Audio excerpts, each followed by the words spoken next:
What's up, guys? Okay, so I wanted to give you guys 5 ugly, natural hair truths. Okay, just 5 ugly ones. So I'm pretty sure you don't understand what I'm talking about because you don't know the truths, which is why I wrote them down so I could sit here and tell it to you. Okay, so let's just get into number 1. Ugly truth number 1. All products are pretty much harmful. Yes, all products pretty much have at least one harmful ingredient. If you guys know Natural 85, which I'm pretty freaking sure you do, if you were following her from the beginning of her journey, you would know she did not review products at all. She literally like made all of her products. She didn't start like trying products until like her hair was already like down her back. So for those of you guys who are like ingredients Nazis, I really dislike using that, but if you're ingredient sticklers, I'm gonna be honest with you, at that point you might as well just start making your own products, because some of these ingredients, if you don't know how to pronounce it or you don't know what it is, some of them are not bad. Some of them are just for storing, you know, they're an ingredient that gives your product a longer shelf life, because natural products, if you are using all natural products, they expire pretty darn fast. So hair companies will put an additive in there to make it last longer. Now, does that seem unnatural? Yes. Will that harm your hair? Not that much, but you know, that's the risk you take when you add outside chemicals. Some companies actually do put horrendous, like just blatantly, like it's not trying to have a longer shelf life or nothing, it's just a blatant terrible ingredient. Okay, so it's really up to you whether you're going to use products or you're going to sit down and make your own products. Because even my doctor, she was real with me one day. This has nothing to do with hair, but I was actually at the doctor getting some birth control, and me and my mother, we were going over the options just because she was helping me out. You know, that's my mom's, and she's always had an IUD. She doesn't really believe in taking a pill because my aunt, she took the pill and then she got cancer and like died of everything. So we were just looking at our options and what was the best. And long story short, my doctor was like, everything in this world at this day and time is going to give you cancer. Your cell phone is going to give you cancer. Having a TV in your room is going to give you cancer. An overuse of electronic usage is going to give you cancer. So if you are most concerned about one schmeedy little ingredient inside of your hair products, then you shouldn't be using a cell phone. You shouldn't be, you know, outside in the sun without sunscreen. There's a lot of things that are going to cause you cancer and cause you to die. Okay, your hair products, I'm gonna give it to you. All of these hair products have terrible ingredients in them, and it's up to you whether you want to take that chance or not.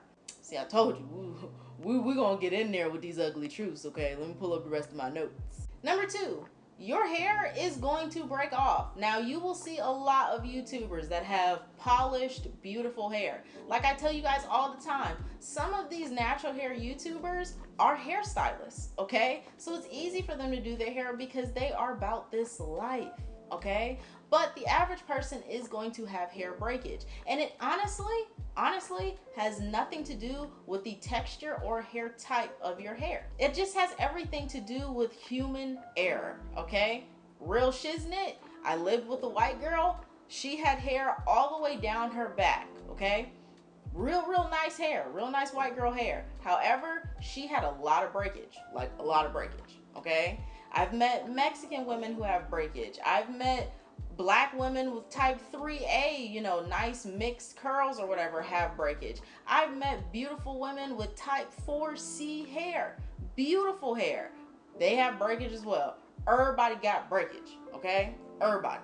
So don't get too caught up with if you have breakage. Now, what you really want to do when you get caught up in it, okay, if you just, because I know some of y'all just can't, y'all cannot get out of the mix, okay? You're just gonna be caught up. That's the kind of personality you have. So for those of you who are caught up, I would say do not worry about the breakage, but start worrying about how you detangle. You know, are these products actually soaking into your hair and helping you to detangle? Because tip number 1 that I'm really getting into and really trying to change my routine is water does not necessarily equal moisture. okay? Water does have the ability to soften your hair and make it more manageable when you have coarse hair, but water also has the ability to dry out your hair, okay?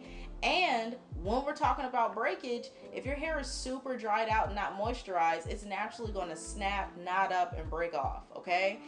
But also, dumping a bunch of water in your hair and trying to detangle or to style, your hair is at its weakest when it's wet. So when you go in trying to detangle all of these massive knots and whatnot with your hair soaking wet, your hair is going to break off.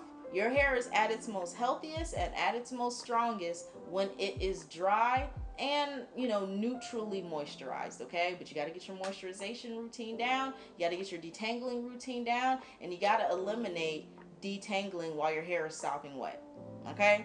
We really need to rework this natural hair community, okay? Because there's like a lot of things that people said to do that is turning out that we probably shouldn't be doing them things. But don't worry, that's what your girl is here for.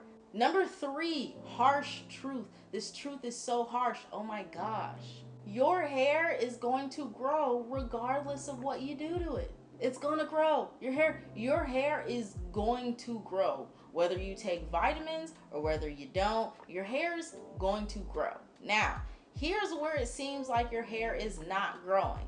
1, when you do not understand how long it naturally takes for you to get hair down your back, okay?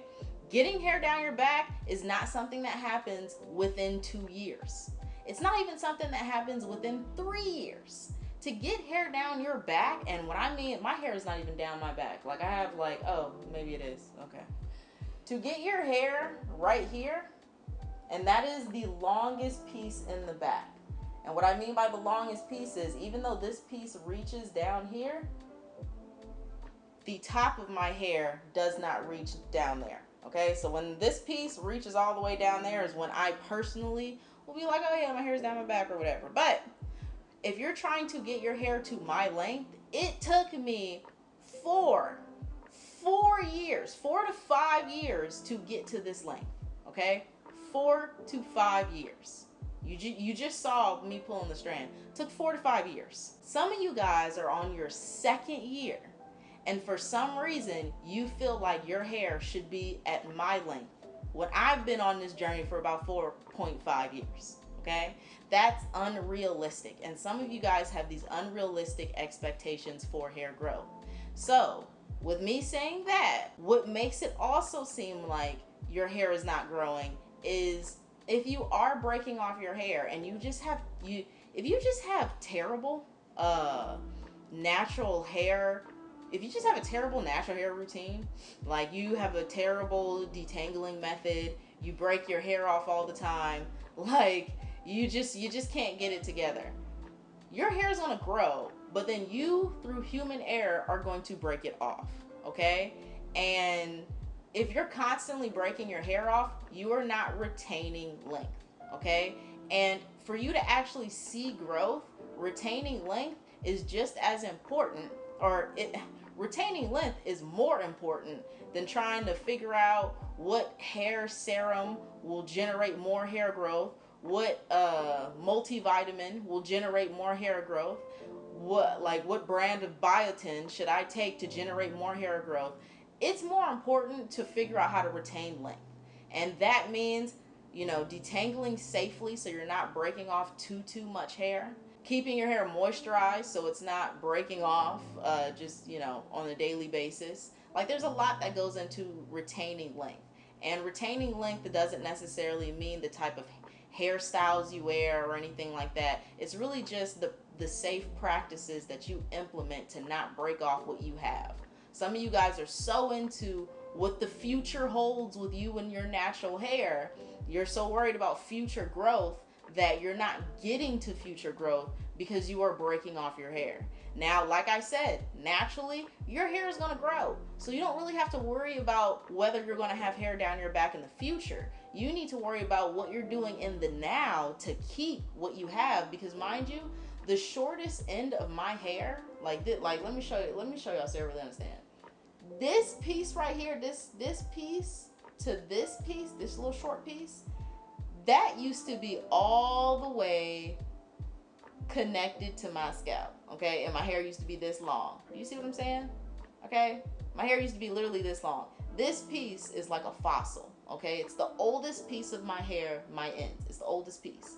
Now, I have tried to keep the oldest pieces of my hair in good shape, because what happens? The youngest piece of my hair is the piece that is closest to my scalp, which means I probably grew all this, like, from my scalp to here. I probably grew that, like, what? Last year, I grew that piece out, okay? So it's what you do with the oldest ends of your hair, because guarantee you, if I would have broke this off years ago, my hair would have never, I would have never seen this length, because I would have broke this piece off. I really hope that makes sense. I'm really gonna have to get more in depth, because some of y'all are really, really not understanding hair growth, okay? And you're really not understanding how important retaining length is versus worrying about your hair in the future, okay? Because like I said, girl, your hair gonna grow regardless, okay? So you need to figure out how to retain some length. Your brain, your cells, they're going to continue to die and push out more hair regardless of how you feel about the situation. That is how the body works, okay? It's just gonna do what it wants to do. However, what you do once the junk grows out of your scalp is clearly up to you. So please figure out how to retain some length. I'll do a video on it down the road. All right, so number 4. I think we're on number 4. And we know I'm not good at the countdowns of these kinds of videos, okay? If you do not love your natural hair, I don't even know what you're doing here. Like, I'm not gonna say I don't know what you're doing here, but if you don't love your natural hair is not gonna grow. No, that's counterproductive, because I just said your hair will grow regardless. Okay, your hair will not flourish. All right, so I wrote it down like that, but that's not actually the way that I should have said it. Literally, your hair is not going to flourish. Okay, if you don't love it, it's not instantly going to become beautiful. Like, beauty really comes through pain is beauty, okay? Well, we all know that, okay? We're all, pretty much everybody watching this video is probably a female, okay? Or someone of a feminine nature. So we all know that pain equals beauty. Time equals beauty, okay? Beauty is not something that you really just wake up with, okay? We all put work into being beautiful. So, with that being said, in order for your natural hair to flourish and for it to be beautiful and whoop-de-woo, you really got to put some elbow grease into it. You got to love her, okay? Like, you ever notice that things that are connected with love are usually the most beautiful things out there in this world? Things that are connected to hate and evil and ugly are usually ugly.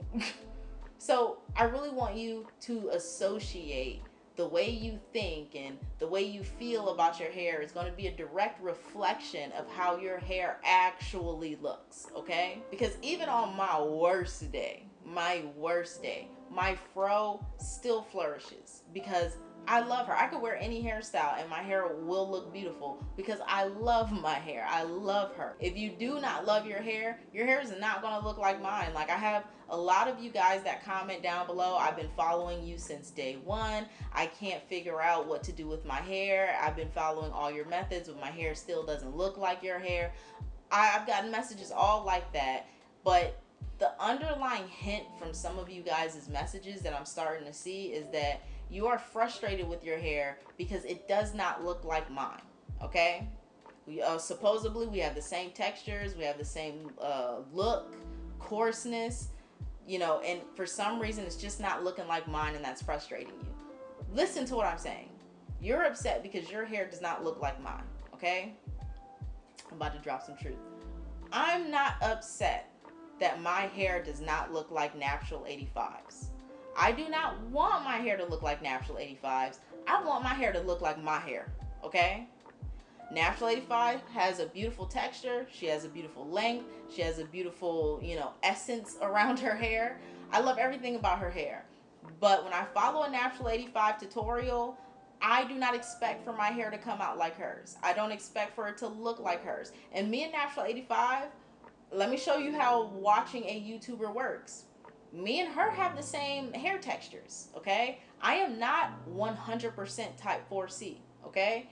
I am type, I am type 4B, literally right here around my widow speak area. So when you see me do a high poof and I put some gel on my hair and I start brushing the front and the front starts to wave up, it is literally because around my widow speak area, it is 4B. Around my hairline, around right here, this is 4B as well. Around the back, the nape area of my neck, it is one strip of 3C to 4A. It really depends on how it feels, but it's pretty much like 3C, I would say. And it's one strip, like one track. Everything else that is in the middle, like you can pretty much see right here, yeah, all of this is 4C. Okay, so in my earlier videos, you'll see me say, hey, I have type 4C because I only have strips of 4B. But when you guys see me head onto the camera, you really just see 4B around my hairline. So you guys just think that, oh, she's not 4C at all. I am. I still have to moisturize the middle of my hair. But to be honest with you, moisturization has nothing to do with your hair type. It has everything to do with your porosity. So you can still watch me and moisturize your hair as long as you have low porosity, because that's what I have. But as far as hair texture, if you just want to see somebody who has that hair texture, that is my hair texture, okay? Natural 85, she's the same way. She has, I believe, 4B around her hairline, 4A somewhere else around her hairline, and then the middle, her crown area is 4C. But yet still, like I said, I do not try to get Natural 85's exact hair. When I do her hairstyles, I go for what my hair is going to look like. And then whatever my hair gives me, I love it because I naturally love her. Some of y'all do not naturally love y'all own hair, and you're steadily trying to get the next chick's hair, okay? And that's why your hair is not reflecting beauty and love to you, because you don't like it. You see what I'm saying? Start trying to figure out what you can do with your hair. I don't even know if you guys have noticed, some of my videos are not really geared towards how to get exactly what I'm doing. I'm literally telling y'all in some of these tutorials, however your hair comes out at the end of this video, that's the style. That's the style. That's what I made this video for. If you have this product and this product works for your hair, use that product.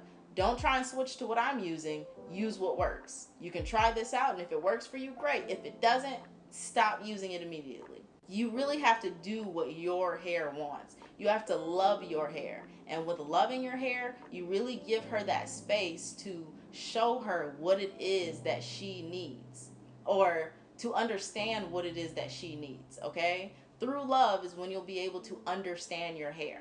Wow, I really got like pretty much long-winded on that, and I'm so sorry. So yeah, I'm actually, this video is like at 1951, whatever. So I'm pretty much gonna stop the video here, and if I have anything else, I'll probably do another one in the future. But definitely thumbs up this video and click that subscribe button. I'll see you guys in my next one. Peace out.